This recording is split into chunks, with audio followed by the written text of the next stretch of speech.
오늘 우리가 읽은 본문 말씀은 아람 군대 장관 나아만에 대한 치유의 과정을 기록한 기록입니다. 우리 믿는 사람들이 어떻게 하나님의 은혜를 입는지, 또 하나님의 구원을 어떻게 받는지에 대한 메시지가 이 말씀 속에 있습니다. 우리가 은혜 받고 구원받는 건, 우리가 복을 받고 살아가는 건 원리는 똑같습니다. 모두 다 한 가지 믿음으로 이루어지는 거고, 그 믿음은 들음에서 난다고 하는 사실을 우리는 압니다. 오늘 교회 큰 행사를 앞두고 본문에 나오는 이 나아만의 치유 과정을 중심으로 해서 어떻게 하면 이 구원의 역사, 축복의 역사가 나아만에게 이루어졌는지 오늘 좀 생각을 하고 은혜를 나누려고 합니다. 오늘 본문에 그런 말씀이 있습니다. 1절에 아람 군대 장관 나아만은 그 주인 앞에 크고 존귀한 자니 이는 여호와께서 전에 그에게 아람을 구원하게 하셨습니다. 그는 큰 용사이나 나병 환자였더라 그랬습니다. 이스라엘이나 아람이나 나병 환자가 설 수 있는 자리는 잘 없습니다. 그가 이스라엘의 구국공신이고 그가 왕에게 총애를 받는 그런 군대 장관이라 할지라도 그 인생을 망치는, 그 인생을 망치게 하는 뭔가가 이 나아만에게 있었던 걸 우리가 봅니다. 여러분들 그 말씀 마지막 한번 보십시오. 그는 큰 용사이나 나병 환자였더라. 뒤에 있는 말씀 때문에 앞에 말씀이 죽지 않습니까? 나병 환자라고 하는 것 때문에 그는 큰 용사라고 하는 게 무색해지는 겁니다. 아무리 큰 용사면 뭐랍니까? 그러나 그는 나병 환자였더라. 이 나만이라고 하는 사람, 당시에 아까 말씀드린 것처럼 세계 최대의 그 국가였던 아람 왕국의 군대 장관이었습니다. 그런데 그는 아랍을 하나님의 은혜로 구원했던 구국 공신이기도 하고요. 자, 그래서 왕은 그를 신뢰했고 총애했습니다. 그런 왕의 사랑을 받은 나아만, 최고의 명예, 최고의 지위를 가지고 최고의 능력이 있는 사람입니다만, 그러나 나아만은 어쩌면 세상의 모든 것들을 다 가지고 있었다 할지라도, 그러나 그에게 한 가지 부족한 게, 한 가지 문제가 그 인생 전체를 다 이렇게 망가뜨리고 그 인생 전체를 다 이렇게 헝클어 놓는 그런 문제 앞에 지금 있는 겁니다. 큰 용사이나, 큰 용사지만 그러나 나병 환자였다는 거죠.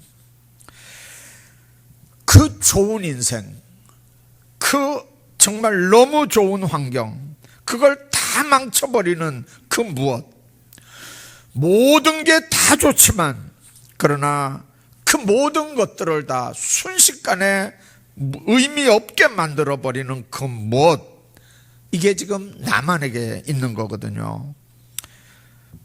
물론 나만에게는 그게 나병이라고 이렇게 명시가 되어 있습니다. 근데 여러분, 이런 문제, 이런 원리가 나만에게만 있는 건 아닙니다.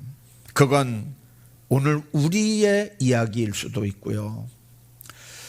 여러분들이 나가서 보는 예수 믿지 않는 사람들의 이야기일 수도 있습니다. 겉으로 보기에는 아무 문제가 없는 것 같죠. 겉으로 보기에는 뭐 풍성한 것 같습니다. 근데 여러분들, 많은 걸 가졌음에도 불구하고 그 모든 것들을 헛되게 하는, 그 모든 것들을 다 망칠 수 있는 그 무엇이 사람들에게는 다 있습니다. 어떤 집은 정말 부족한 게 없이 사는데 이 자녀 문제로 부모들이 늘 얼굴에 그림자가 있습니다. 어떤 집은 물질은 풍성한데 건강에 문제가 있습니다. 얼굴에 늘 수심이 가득합니다. 어떤 사람은 인간관계, 어떤 사람은 사업 문제, 어떤 사람은 직장에 문제가 있을 수 있습니다. 어떤 사람에게는 남편과 아내 사이에 불화가 문제일 수 있습니다. 그 문제 하나 때문에 그 인생의 의미를 잃어버리고 방황하는 삶을 사는 사람들이 우리 주변에는 너무 많습니다. 1960년대를 살아본 분들은 쌀밥이나 한번 실컷 먹어봤으면 좋겠다 그러면서 제삿날을 기다린 기억이, 추억이 아마 있을 겁니다. 한 30년 전쯤만 해도 꿈에서나 생각했던 텔레비전, 그게 우리 집집마다, 방마다 다 가지고 있습니다. 가정에 자동차가 몇 대씩이나 돼서 어떤 아파트는 한 대 이상 못 돼서 나중에 길에다가 주차를 하는 이런 일들도 얼마든지 있습니다. 얼마든지 먹고 마시고 누리는데 이거보다 더 좋은 환경이 있을까 싶을 정도로 그런 환경에서 지금 우리가 살아갑니다.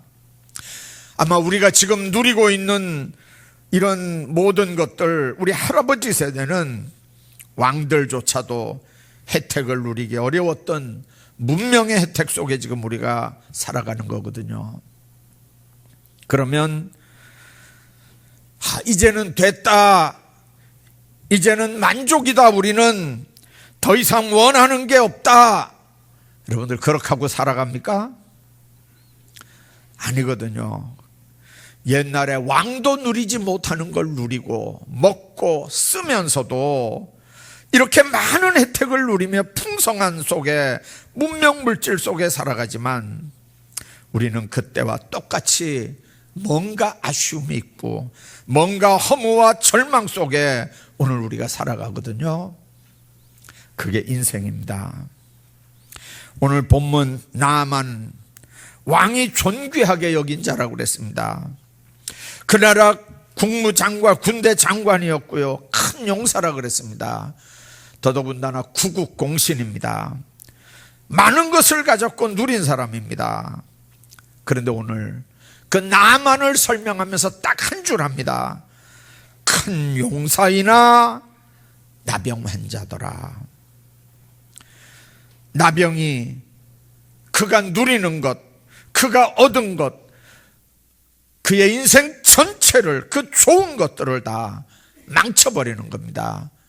그러나 그는 나병 환자였다. 이 세상에는 어떤 삶에도, 어떤 인생도 이렇게 치명적인 그러나 하는 것들이 있습니다. 그런데 여러분들, 이 그러나를 만든 원인, 이 깊은 뿌리가 뭐겠습니까? 나병 같은 죄가 우리 인생에서 어디든지 언제든지 누구에게나 어느 시대에나 들어와서 우리를 이렇게 망쳐놓고 있는 거거든요. 세상의 모든 것을 우리가 가졌음에도 죄는 우리를 허무하게 만들고 피폐하게 만듭니다. 뉴스를 보면 가정 형편이 너무 어려워서 가족들이 극단적인 선택하는 사람들이 있습니다. 그러니까 뉴스에 나오거든요. 근데 여러분들, 그렇게 뉴스에 나오는 자살하는 사람은 빈각의 아주 일부분입니다. 전 세계에서 우리나라가 자살률 1위인데 이걸 지금 10년 이상 고수하고 있거든요. 아까 얘기한 것처럼 먹고 사는 문제가 너무 힘들어서 극단적인 선택을 하는 사람은 몇 명 안 되고요. 먹고 마시고 누릴 수 있는 것들이 엄청 많음에도 불구하고 인생이 이게 뭐야? 인생이 이게 뭐야? 그렇게 하면서 깊은 우울증에 빠지고 허무감에 빠지고 그리고 피폐해지고, 그래서 술 마시고 지금 한국에 여러분들 대통령이 마약과 전쟁 선포하지 않습니까? 우리나라에 엄청난 마약들이 지금 유통되는 걸 우리가 압니다. 우리를 두렵게 만드는 그 부분, 우리를 죄책에 시달리게 하고 그 좋은 것, 좋은 인생, 하나님이 주신 축복들을 그 즐거움을 느끼지 못하게 만드는 그런 것. 그래서 죄는 마치 나병처럼 우리를 아프게 하고 우리를 부끄럽게 하고 우리를 더럽게 합니다. 우리 인생 모두를 원점으로 돌리는 게 아니고 거꾸로 돌리는 그런 것들이 바로 그러나입니다. 아무리 잘 나가면 뭐랍니까? 그러나. 아무리 권세가 있으면 뭐랍니까? 그러나 나병 환자였더라. 오늘 우리가 자랑하는 것들이 아무리 많아도 그러나 죄인이었더라. 그러나 마귀 백성이더라. 그러나 하나님을 알지 못하더라. 그러나 하나님을 떠났더라. 아무리 권세가 있고 높은 자리에 있는 사람이라도 여러분들 이런 그러나 이 문제를 해결할 수 있는 사람은 이 땅에는 없습니다. 나만은 나병에 걸려서 그 권세를 이용해서 얼마나 훌륭한 의사들에게, 얼마나 용하다는 사람들에게 그 병든 몸을 보였겠습니까? 그는 자신을 망치는 나병을 치료하려고 최선을 다했지만 어디서도 누구도 그 나병을 고칠 수가 없었습니다. 그런데 오늘 본문에 있는 말씀 보면 이스라엘에서 종으로 잡혀온 어린 소녀를 통해서 그 병을 고칠 수 있는 사람이 있다는 말을 듣고 왕은 즉시 나만을 이스라엘 왕에게 보냅니다. 그 소식을 듣고 이스라엘 왕은 뭐라고 합니까? 우리가 6절까지 읽었는데 7절에 이런 말씀이 있습니다. 이스라엘 왕이 옷을 찢으며 놀라서 내가 사람을 죽이고 살리는 하나님이냐? 그가 어찌하여 사람을 내게로 보내서 그의 나병을 고치라 하느냐? 하면서 아람 왕이 싸움을 걸어온 줄로 그렇게 생각을 합니다. 못 고치면 침략하겠다는 그런 메시지로 이스라엘 왕이 받아듣고 옷을 찢으면서 하나님 앞에 나갔다 그랬습니다. 이스라엘 왕만 놀란 게 아닙니다. 아람 왕도 이스라엘 왕도 두 나라 왕이 나섰지만 나병을 고칠 수 없는 건 마찬가지입니다. 두 나라에 의사가 있고 마술사가 있고 위대한 철학가들이 있고 위대한 사람들이 다 나섰지만 나만의 나병 고치는 일에는 속수무책입니다. 아무리 의학이 발달된 지금도 인간의 불행은 그대로입니다. 아니, 전에는 없는 병들도 새로 자꾸만 생긴다고 합니다. 아무리 상담 심리학이 발달하고 학교 제도가 고쳐지고 무슨 문제를 풀어나갈 위원회들이 만들어지고 죄진 사람 잡아 가두는 교도소가 늘어나고 해도 인간의 불행은 여전합니다. 세상의 역사가 그래 왔습니다. 그런 나를 망치는 문제들을 어떤 인간이 해결할 수 있겠습니까? 호주의 시드니 감옥에 수감되어 있던 죄수가 탈옥을 계획했답니다. 그는 탈옥을 결심하고 어떻게 하면 이 감옥에서 탈옥을 할까 곰곰이 이렇게 생각을 하면서 딱 보니까 매일 그 시간에 자기가 갇혀있는 그 감옥 거기에 빵차가 한 번씩 이렇게 매일 이렇게 오는 걸 알았습니다. 얼마든지 운동하러 나갈 때, 얼마든지 이렇게 점호 받으러 나갈 때, 얼마든지 이렇게 검진 받으러 운동장에 나갈 때 그 빵차에 올라타면 얼마든지 이 교도소를 빠져나갈 수 있다고 그는 생각을 합니다. 그래서 2년 동안 치밀한 계획을 세워서 식당차가 지나가는 시간에 식당에 그 빵 배달로 온 차 속으로 숨어 들어갔습니다. 그리고 사람들에게 눈에 띄지 않기 위해서 빵을 해치고 빵 속에 깊이 들어가서 몸을 숨겼습니다. 운전사도 거기 일하는 사람도 다행히 자기를 발견하지 못하고 차는 그 탈출하려고 하는 죄수를 싣고 그 감옥을 빠져나갔습니다. 길을 달리는 걸 보면서 속에서 이제는 됐다, 난 살았다, 난 탈출했다 쾌재를 부릅니다. 너무 기쁘고 즐거웠습니다. 그런데 이제 차가 어디 가서 이렇게 한참 뒤에 차가 서고 문이 열리면서 그는 정말 흥분한 마음으로 이렇게 차에서 뛰어내렸습니다. 딱 내려보니까 첫눈에 보이는 게 자기가 있던 분위기하고 똑같은 높은 담장에 가시철조망이 있는 그런 곳에 차가 내렸고 자기는 거기 뛰어내린 거예요. 둘러보니까 역시 거기도 감옥이에요. 자기가 있던 그곳에 빵을 배달한 차가 또 이 감옥에 와서 빵을 배달하려고 왔는데 거기서 탈출해가지고 이쪽 감옥으로 또 온 거죠. 여러분들, 우리 인생이 그렇습니다. 우리는 우리 인생 내내 나를 망치는 문제를 극복해 보려고 몸부림을 치고 모든 노력을 다해보지만 우리는 결코 거기서 헤어나올 방법이 없습니다. 여러분도 아마 평생 그런 삶을 살았을 겁니다. 그리고 지금도 그 계획을 세우고 있다면 어쩌면 틀림없이 또다시 그 자리에서 결국 서고 있는 제 자신을 발견하게 됩니다. 이것만 해결하면 내 인생이 달라지겠지, 이것만 이루어 놓으면 되겠지, 이 문제만 해결하면 되겠지, 그러면서 오늘까지 살아왔잖아요. 문제 해결했죠. 근데 결국 우리가 서 있는 자리는 결국 그 자리지 않습니까? 어떤 시대, 어떤 기술, 어떤 문명도 나병같이 무서운 병, 그 큰 용사이나 나병 환자였더라.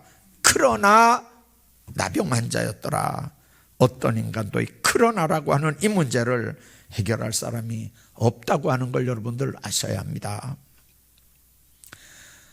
그런데 이 문제를 극적으로 해결하는 사람이 있었습니다. 유일한 방법, 문제를 해결할 수 있는 유일한 방법을 세상 사람들은 모르고 있었습니다. 그러나 그 해결책이 없는 건 아니었지 않습니까? 그건 사람이 어떤 방법으로 해결할 수 있는 게 아니라 하나님께 그 해결책이 있었기 때문이죠. 문제는 세상 사람들이 그걸 모르고 있었을 뿐입니다. 아니요, 알고 있다 할지라도 그걸 무시하고 있는 겁니다. 그걸 믿지 않는 거예요. 오늘 본문에 보면 이스라엘 선지자 엘리사가 그걸 알고 있었고요, 나만 집에 끌려와서 나만의 아내에게 시종드는 어린 소녀가 그 문제를 해결할 사람을 알고 있었습니다. 그러나 세상의 위대한 사람들은 그걸 인정하지 않으려고 하거든요. 그들은 이 문제를 해결할 방법을 우습게 생각합니다. 왜냐하면 그들은 최고의 의사, 최고의 마술사들에게만 관심이 있지, 이런 미천하고 종으로 잡혀온 어린 소녀의 말을 들을 시간적인 여유도 겸손도 지혜도 없습니다. 왜 그렇습니까? 너무 똑똑해서 그렇습니다. 너무 바빠서 그렇습니다. 이런 여종에게 해결책이 있을 거라고는 상상도 못하는 거예요. 생각조차도 못하는 거예요.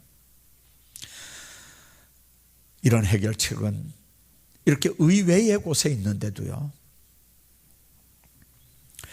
어떤 목사님이 간증하는 얘기를 들은 적이 있습니다. 어디 라디오에서 나왔던 간증 같은데요, CBS에서.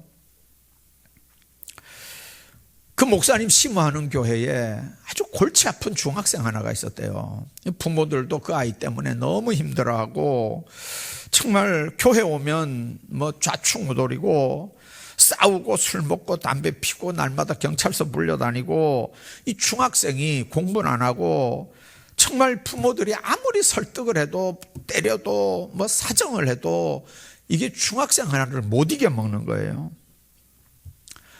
부모들이 교회 다니니까 마지못해 교회 오지만 교회 와서도 아이들 때리고 이 삐뚤어진 일만 하고, 이제 그렇게 하는데 이 교회 학생회 수련회를 했는데 이 수련회에 이제 아이가 가게 됩니다. 가는 과정에서도 전도사님 속색이고 교사들 애맥이고 아이들 쥐받고 이제 이렇게 하면서 수련회 갔다는 거예요. 근데 그 첫날 밤에 하나님께서 그 아이를 만져주신 거예요. 성령의 은혜가 그 아이에게 임하기 시작하니까요, 자기가 그렇게 못되게 행동했던 그 일들이 생각이 나고 하나님이 회개의 영을 부어주니까 첫날 밤에 회개하면서 뭔 이유인지 찬송 뜨겁게 부르고 기도하다가 단 3일 수련회에 그가 순한 양처럼 변해가지고 돌아왔더라는 거예요. 이 녀석이 수련회 갔다 와가지고 목사인 자기한테 찾아와서 하는 말이, 울면서 목사님 저 은혜 받았습니다, 저 방언 받았어요, 이렇게 하고 자기한테 왔더래요. 그래서 이제 그 목사님이 그 아이를 위해서 이렇게 기도해 줬는데, 그 시간이 이렇게 많이 지나갔대요. 목사님이 몸이 아파서 어느 날 대학병원에 이렇게 갔는데 안면이 있는 의사가 자기 앞에 앉아 있더래요. 딱 보니까 이 녀석이 그 녀석이더래요. 보니까요, 이 녀석이 그 녀석이더래요. 그 목사님이 너무 놀래서 너무 감동이 되니까 그 이야기를 설교 중에 이렇게 간증을 하더라고요. 그 녀석이 그 녀석이더래요. 여러분들, 술 마시고 담배 피고 싸우고 경찰서 왔다 갔다 하는 어린 중학생이 부모가 온갖 노력으로 변화시켜 보려고 했지만 안 되던 그 아이가 단 3일에 수련회 가서 예수 만나기 때문에 그 인생이 완전히 바뀌어 버렸다고 하는 거, 너무 극단적인 예 같습니까? 그러나 여러분들, 예수 만나면 얼마든지 문제가 해결되는 걸 믿으시길 바랍니다. 많은 사람들은 자기들이 생각했던 것과 본질적으로 다르기 때문에 진짜 해결책을 알지 못하는 거예요. 그 문제아가 유명한 상담 교수를 만나서 상담을 해야 문제가 해결되지, 어떻게 교회 간다고 예수 믿는다고 그 문제가 해결돼? 그게 세상 사람들 가치관이잖아요. 그러나 예수 진짜로 제대로 만나면 그 인생이 얼마든지 바뀌어지는 걸 믿으시기를 바랍니다. 우리 인생의 진정한 해결책은 왕에게 있는 게 아닙니다. 종으로 잡혀온 이 어린 소녀에게 있었던 겁니다. 누가 종으로 잡혀온 이 어린 소녀 알아주기나 합니까? 왕까지 나선 이 큰일에 어떻게 어린 소녀가 힘이 될 거라고 누가 생각할 수나 있겠습니까? 그런데 복음의 위대함이 바로 여기 있는 겁니다. 세상에서 위대한 사람들은 위대한 사람을 찾아다닙니다. 그래서 아람 왕은 그 병을 고쳐달라고 이스라엘 왕을 찾는 거예요. 그런데 하나님은 그 해결책을 왕에게 두지 아니하고 이 어린 소녀에게 뒀습니다. 이것이 하나님의 방법입니다. 우리는 다 미미한 존재들입니다. 누구 하나 우리 말에 귀를 기울이지 않을 것 같은 정말 이 어린 소녀 같은 존재들일지도 모릅니다. 그러나 하나님은 그런 우리들을 통해서 위대한 하나님의 역사, 이 세상을 바꾸는, 이 세상을 변화시키는 귀한 사람들로 쓰신다고 하는 사실을 믿으시기를 바랍니다. 하나님의 방법에 주목하시기를 바랍니다. 세상 사람들이 별것 아니라고 생각하는, 무시하는 이 하나님의 교회에 그 해결 방법이 있습니다. 십자가에 달린 예수 그리스도를 믿고 받아들이는 곳에 죄를 멸하는 능력, 우리 허무와 우리의 깊은 갈등과 두려움을 다 멸해버리는 빛이 있는 겁니다. 여기에 영적 빛이 있고 우리 인생을 변화시킬 능력이 있습니다. 마귀를 이기는 능력이 있습니다. 죽음의 두려움을 이기는 능력이 이 십자가 예수 안에 있습니다. 내 운명을 바꾸는 능력이 예수의 십자가에 있습니다. 이번 부흥회와 새생명전도 축제에서 우리 모두가 이 어린 소녀 같은 역할을 할 수 있기를 바랍니다. 여러분들 보고 문제 해결하라는 게 아닙니다. 듣고 보고 느낀 걸 소녀처럼 전하는 거예요. 예수님 제자들 중에 와 보라 했던 예수님 제자들이 있었습니다. 당신이 선지자 앞에 계셨으면 좋겠나이다. 고생하는 나만을 보면서 당신이 선지자 앞에 있었으면 좋겠습니다. 여러분들, 당신이 이룬 모든 게 무의미해질 수밖에 없는 문제들, 분명히 그 문제 해결됩니다. 십자가 붙드시오. 예수님 앞에 나오면 당신의 문제는 해결됩니다. 분명히 치유될 것입니다. 당신의 운명이 바뀔 겁니다 하면서 여러분들 예수님을 간증할 수 있기를 바랍니다. 여러분이 만났던 여러분의 문제를 해결했던 예수님께서 이번에 주님 앞에 나오는 모든 사람들을 나아만처럼 고쳐주실 줄로 믿습니다. 그런 부흥회, 그런 새생명 전도 축제가 되기를 주의 이름으로 축복합니다.